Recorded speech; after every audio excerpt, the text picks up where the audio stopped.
अस्सलाम वालेकुम रहमतुल्लाहि व बरकातुहू। उम्मीद करती हूँ आप सब खैर आफियत से होंगे। अल्लाह ताला आप सबको अपने हिफ्ज़ मान में रखे। आज की वीडियो का टॉपिक है हमारा जिन और शैतान। जिन और शैतान क्या बला है? तो क्या हम जिन को देख सकते हैं? हम जिन को नहीं देख सकते। अल्लाह ताला ने कुछ मखलूक को आग से पैदा करके हमारी नजरों से उनको छुपा दिया है, उनको जिन कहते हैं। वो हमको देखते हैं, हम उनको नहीं देख सकते। जिन अच्छे भी होते हैं और बुरे भी होते हैं, उनमें अच्छे और बुरे हर तरह के होते हैं, उनके औलाद भी होती है। जिनों में सबसे ज्यादा मशहूर शैतान है। उसका किस्सा ये है कि उसने 8 लाख बरस खुदा की इबादत की और आसमान और जमीन में एक भी जगह ऐसी नहीं छोड़ी कि जहाँ उसने सजदा ना किया हो। शैतान ने इस कदर इबादत की, इतनी इबादत की, इतनी ज्यादा इबादत की उसने कि उसका नाम फरिश्तों में अज़ाज़ील मशहूर हो गया था।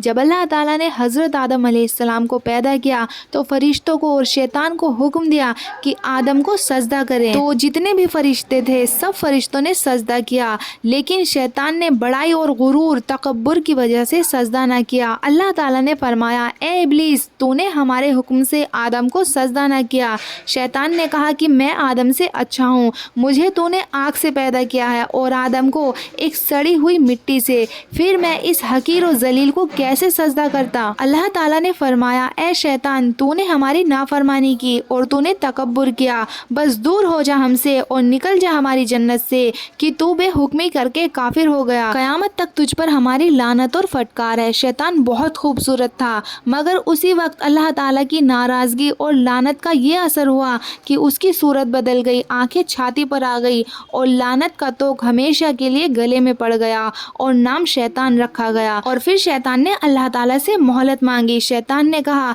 मैं तो आदम की वजह से मारा ही गया, मुझको मोहलत दे कि मैं कयामत तक जिंदा रहूं, आदम और उसकी औलाद मुझे ना देखे और मैं उनके खून और गोश्त में घुस जाया करूं।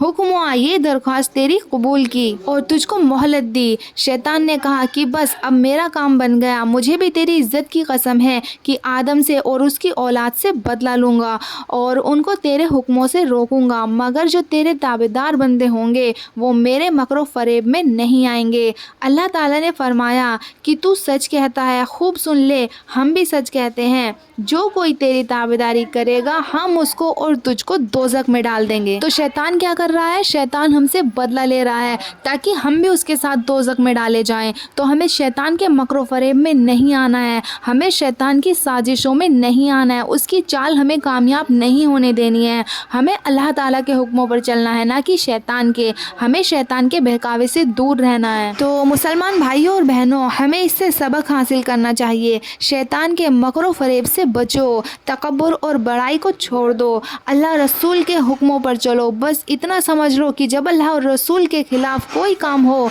तो ये काम शैतान का है। अगर कोई काम गलत हो भी गया है तो उसकी तौबा कर लो, अल्लाह ताला से सच्चे दिल से तौबा कर लो। वरना शैतान का काम क्या है? शैतान हमारे दिमाग में ये डालता है कि अल्लाह हमें माफ़ नहीं करेगा, हमसे बहुत गलतियाँ हो गई हैं कि अब माफ़ी मांगने का कुछ फ़ायदा नहीं है, अल्लाह हमें माफ़ नहीं करेगा।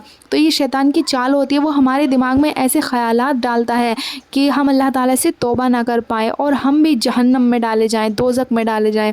तो हमें शैतान के इन ख़यालातों से बचना है जो वो हमारे दिमाग में डालता है। हमें अल्लाह ताला से सच्चे दिल से माफ़ी मांगनी है, तौबा करनी है।